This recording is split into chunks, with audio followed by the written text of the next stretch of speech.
Hello, everyone. Welcome to another episode in the Modern Data Stack series, where we build modern data stack from scratch.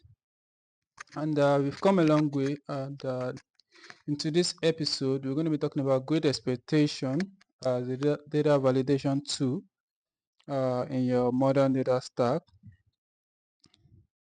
So, Great Expectation is an open source data quality framework that helps teams or organizations to validate uh, document and also probably profile the data, which actually works by allowing users to define what we call expectations. That is what you probably expect from your data sets.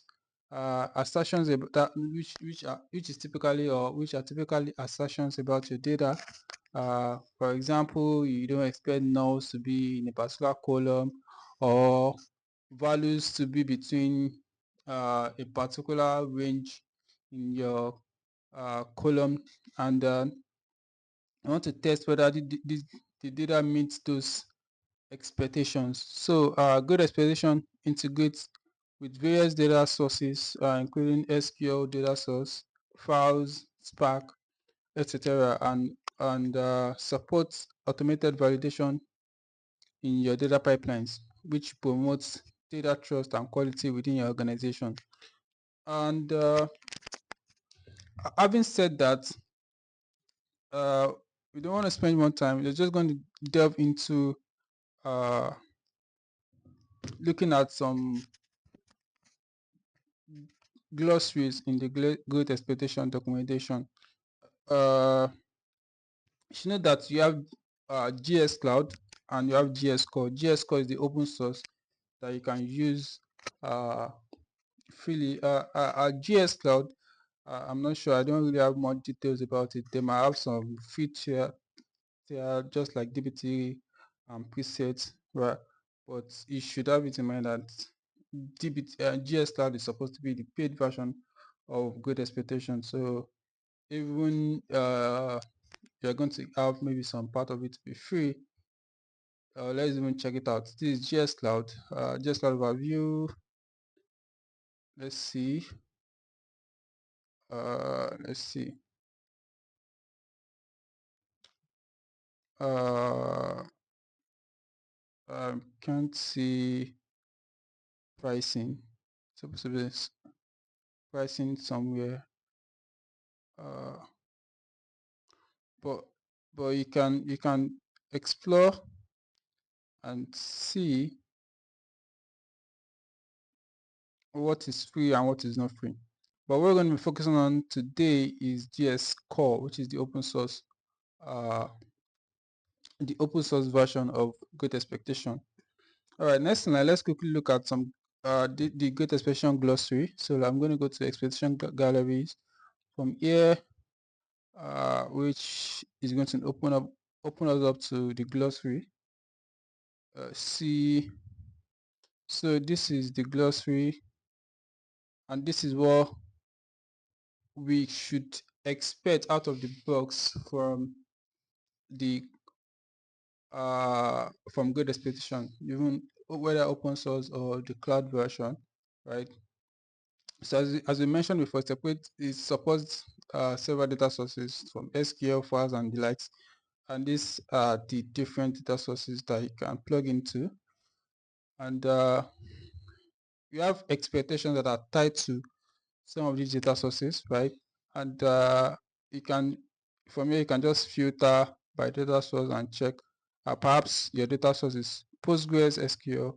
You can then see what are the kind of integrity checks that you can run against Postgres SQL. So let's say you're looking for maybe numeric or uniqueness kind of expectation. So these are the uh, uniqueness kind of expectation I can expect under PostgreSQL. You have expect column distinct values to be in sets. So this says that expect the set of distinct column values to be contained by a given set. Uh, and etc. etc. Expect column values to be unique. This expect column unique values counts to be between. So a lot of uh, inbuilt expectation out of the box, right? Which they are self-descriptive as you can see. So out of the box, you can just start validating your data without having to think more about uh, how to write your expectations. And definitely, there will be some scenarios whereby you want to like uh, incorporate business logic into your validations. You can definitely leverage the existing class and create a custom class to create custom expectations in order to validate your data. So, having also said that, uh, let's delve into the good expectation project structure and how we can define our expectations. So, let's go into that very quickly. Uh, see, all right. So here in our project, if you have been following the series, you should have a GX folder like this. You've already created a go to position folder. I think you should have that already.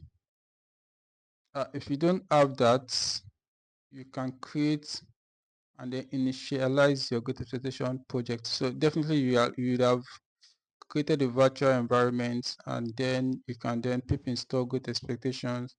Then you can initialize your project. When you initialize your project, you have like a project structure like this. All right. So what I'm going to say is that if you want to, I won't go into details about all of this folder structure, but you get the hang of it as you progress. So if you want to develop your expectations, I would suggest that you use Jupyter Notebook. You can develop uh, either ways, but I prefer you do it from Jupyter Notebook. So having activated your virtual environment, if you have Jupyter Notebook installed already, just open up Jupyter Notebook. If you don't have it installed, then install and open Jupyter Notebook. So I already have a notebook opened, so I'm just gonna take us there straight away so that we can just get into it. All right, 1 minute. Let's take us back to our notebook. So yeah, on this notebook, I have like a default, I have like a working notebook here. So let me just start from the top. Yeah. So yeah, you import your libraries and most importantly, create a context, a data context to start with. After you've done this, you want to define your source, your data source, where you want to validate your data. So this is what I've done previously. I'm not going to be working with this. So let me start from I'll scroll down. I have like a working template already. So we just go through that together. Yeah.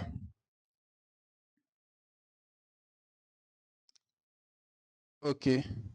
I think I defined the data source. I defined the data source up here. So let me quickly show you the data source. So yeah. So in as data expectation continue to improve their library, the way you define your data source is different, which is the fluent data source kind of definition, and where you provide your connection string if you are working with like SQL data source. So this is what it's going to look like. You can, if you are using another data source like GCP, you can just check how you can write a connection string in that regard. So yeah, the connection string is going to look like this. You need to provide user, the password, the Snowflake account, the database, the schema, the warehouse and the role, just like this, right? So I'm using the get pass to pass in my user, my account, and my password. Then I pass everything here. I specify my data source name. I call it MDS data source or MDS source in this case. Then here we add our data source to the Great Expectation YAML file. So this is how you do that. So you can say I'm using the add or update snowflake method on the sources method. So this way, if I run this multiple times, it just try to like update or add if the source does not exist before, right? So if this throws an error, it means that there's something wrong, and you can also test connection likewise. So after defining my data source here, then I will start defining my assets. My asset in this case are my tables. So let me start. That will be starting from here. Uh, yeah. So my first asset here is the fact orders, and the name of the table is also fact orders. I'm using this name similarly, like I'm giving them the same name typically. This is just the name of my assets. Like it has to be unique, right? But this is the name of the table itself.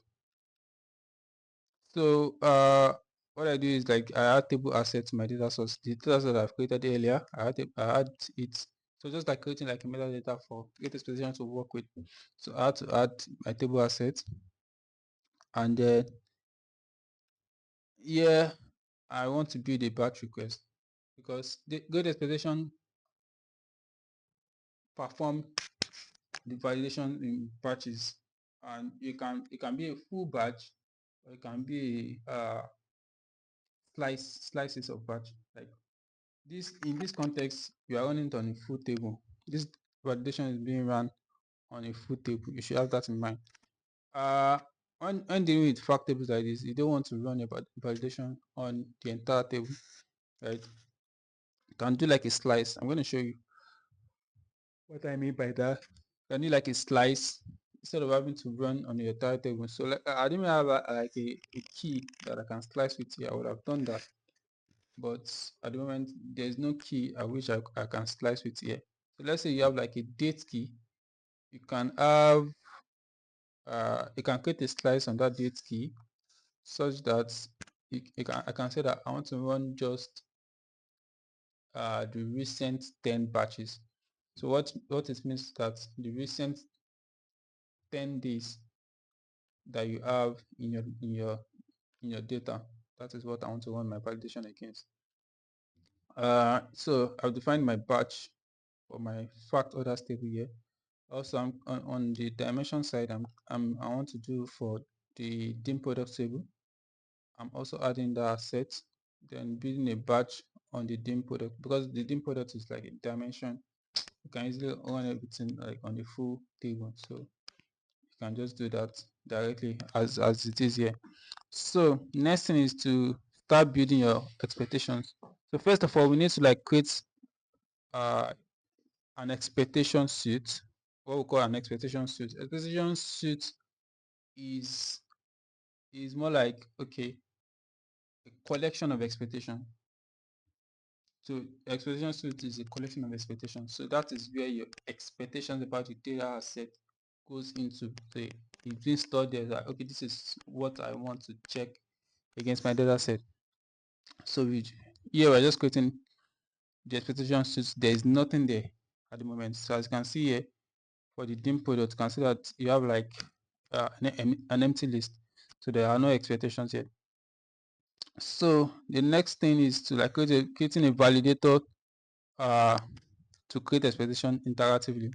So here we're creating a validator for the fact orders batch that we already created from above, and we are creating it on the fact orders suite. and we're checking the validator head. So this is what our data looks like uh, for the fact orders. So same way we are going to create validator for the dim product asset, which is the dim product batch. We have like doing like a full batch, and we are checking it against the dim product suite. Still know that our suite, which in this case which is our expectation suite, is still empty. There's nothing there. All right. Now creating expectations. So we now want to start creating our expectations. So here, use your validator to start interactively creating your expectations. So what it means is that as you are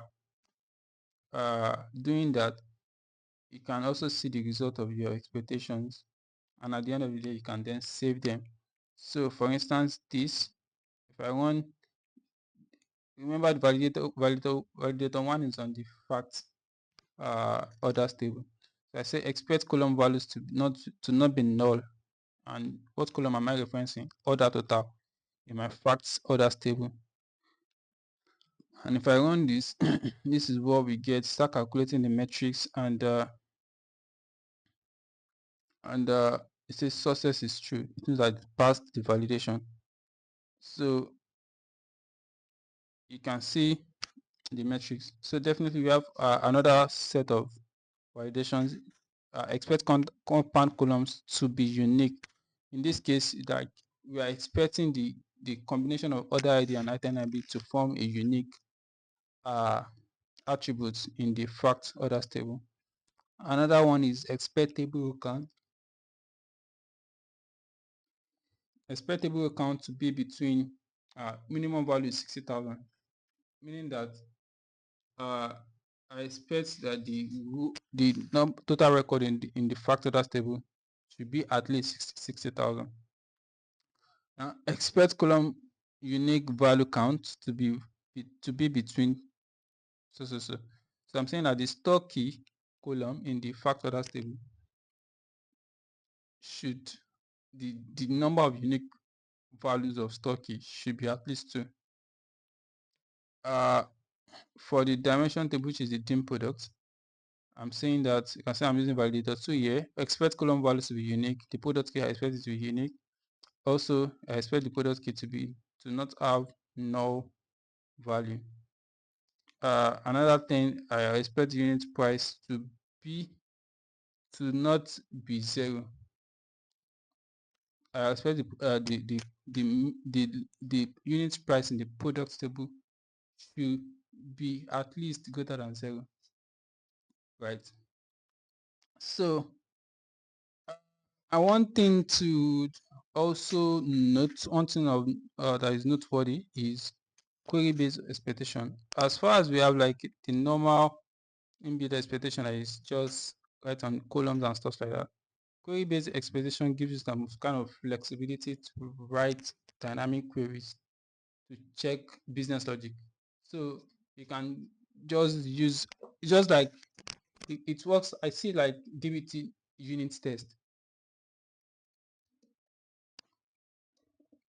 where you write SQL to check valid records, right? So here, look at this idea here. I'm saying that on the fact orders table now, I want to check if there are any instances of the subtotal of the orders, the tax, that was charged on subtotal of orders is more than 50%. So if I'm getting charged for at least 50%, for more than 50% as tax on my order, then I'm seeing that as a problem. So I'm checking that. So you can write similar stuff like this to check business logic. So the next thing is to save expectation. But before we talk about saving expectation, let's talk about uh, limitation of inbuilt expectation and the need for custom expectation. As we all know that while great expectation offers a wide range of built-in expectations, they may not always cover complex of domain specific validation needs, because great expectation, the people that develop great expectation, they don't have an idea of what data looks like for different organizations. So what they did is to create like a base class expectation that it's more like generic, more relatable in any data scenario, right? So there will be scenarios whereby you have specific business logic that you need to check within your data. That is, and inbuilt expectations will not give you that, or will most likely not give you that. So, uh, for example, built-in checks handle general rules like uniqueness, nulls, and stuff like that, but not business-specific logic. As I said, like maybe customer age must match birth date, or SKU codes must follow a custom pattern like that, right? So, and as data complexity grows, users will often require to like build custom expectation to meet their needs. So creating custom expectation allows for tailored expressive data tests that go beyond what built-in expectations can handle. So having said that, so you can create custom expectation, especially if you upgrade to the latest great expectation package. You have the flexibility of building custom expectation is I think is kind of uh easy. Like there's the ease is there, right? So you can develop great expectation, custom expectation easily. We can do that here too, right? But we're not going to be talking about that in this uh context. But with this query based expectation, I believe that you can achieve a lot from there, and you can also build custom expectation uh of this uh of this particular version of expectation. As you can see here, where I'm importing query expectation, you can create a subclass on this query expectation to build a custom query expectation. You can have scenarios of to show you. Let me